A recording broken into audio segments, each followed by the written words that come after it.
Time to talk about them transgender hormones. I should have done that because I keep it under my tongue. And now I'm going to be like talking like that. Anyway, hello everyone. Happy Tuesday. Haven't been feeling the best past few days. Just feeling... Well, actually, no. It started Sunday night. And then Monday. And then a little bit this morning as well. Just feeling very drained. I don't know why. Normally that doesn't happen. And if it does happen, it doesn't last for very long. So hopefully things get better soon. It's just how it is sometimes, you know? Anyway. Got my hormones. Yeah, should have done that. Should not have done that. Yeah. So, hormones. A lot of transgender people's dream come true to take hormones, right? When you're finally taking hormones, you're finally, transitioning, you're changing, you're altering your chemistry of your body to match what you truly feel on the inside. It's wonderful, but there's also plenty of side effects too. With estrogens, it comes down to blood clots. You can't be smoking, you can't be doing bad things for your body or your health. You should always be eating well, eating healthy. And with any sort of birth control or oral contraceptives or estrogens, they lower your B12 levels. So how many of you transgenders out there, I know that's not correct, I'm doing that deliberately because it's just funny saying it. How many of you, male or female, who don't take vitamin B12 or are familiar with the fact that it lowers your B12? Or maybe it prevents absorption. I don't know exactly what it does, but it lowers it. It utilizes it. That's something that it uses, the estrogens.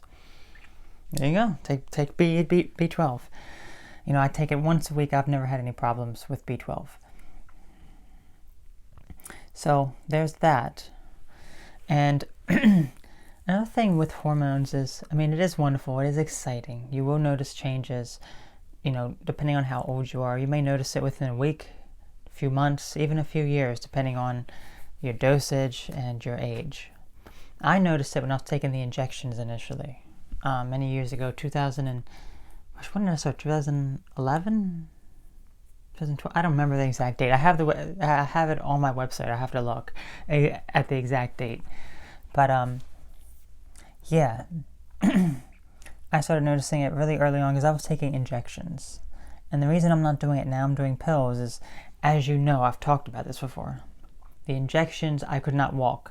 After I injected, could not walk for almost like 3 to 5 days. Could not walk. So other people don't have that problem. I did. And not only that, just injecting myself, I'm not doing that. So I take those little pills twice a day. Pretty much it. I've never had any issues. My liver's fine. My body's fine. You've seen my blood work. I've shown my blood work. Pretty much everything is usually in range, like 100% pretty much, That's not saying 100%, maybe like 90, 98%, okay? There's a few things that may be slightly off, but I don't know if it's related or unrelated to, it's just how my body is. So another thing to mention is that if you can't get hormones, you need to talk to a therapist about it. First of all, a therapist will be able to help you be prescribed hormones after you talk with them. If you watch my previous video that I just did yesterday on this topic, talking with a therapist is so crucial. You have to talk to a therapist, have to uncover what's really going on, and then, sometime down the line they will prescribe hormones. Again, don't rush into any of these things. I would not recommend rushing. So just take it easy and take it at a proper pace. Okay. Another thing is, I don't think it's a good idea to just do it yourself hormones. That I have a big problem with. I don't care how safe it is. I don't care if you're getting it from a reputable source and things are going well. I do not approve of it in any way. Because you're taking something that is, it's not as dangerous as taking like pain medication or antipsychotic medication. I understand that. It's nothing of that sort. It's not going to alter those major things about yourself, but we're talking about your hormones here, and too much of it cannot be a good thing. Like if you're taking too many estrogens, you're at a higher risk for heart-related issues and blood clots and that sort of stuff. So how would you know that your levels are in the appropriate range if you're actually not getting, seeing a doctor and seeing what's normal and what's not normal and getting the blood work done? And the other way around, if you're taking testosterone, for example, that can have its own side effects. I think that also is heart-related issues as well. Too much testosterone is not good. Although testosterone, for the most part, I think most trans men do injections, because testosterone is much more harsh to the system. Like there's no pills. You can't take pills because they would really do a lot of damage to your liver. So you have to either do injections, which I think is one of the more common ones, or a gel. And I have a friend who was using the injection for a while, really no issues, and then you use the gel, and it's just the alcohol in it just messes up their arms, messes up their body. So again, everything has side effects, and you have to weigh what is more important, having these side effects or transitioning. Only you can determine that. Now, the thing is, I could essentially stop hormones. I don't produce testosterone anymore, and I would probably be fine, but that's the other thing. Without any source of hormones in my body, what happens then? If I stop taking estrogen, I have no source of testosterone or estrogen. I mean, my body will produce minor amounts, but not enough. So what would happen then? I don't think anything good would come of that. And there are plenty of people who, after surgery, they stop taking hormones. Like there's a few people that I've watched online talk about it. And it's just like, how did you not notice anything? That's just crazy. But they haven't. I don't know, but I think I probably would be better off if I don't take them, because I think some of the issues that I have, such as being very sensitive, feeling very cold all the time, just the aches and pains that I have, the fibromyalgia, all that sort of stuff, I think is directly related to the estrogens, because it only started after I transitioned.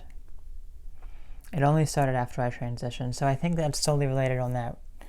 Of course, it could be other things. Maybe it's unrelated. I don't know.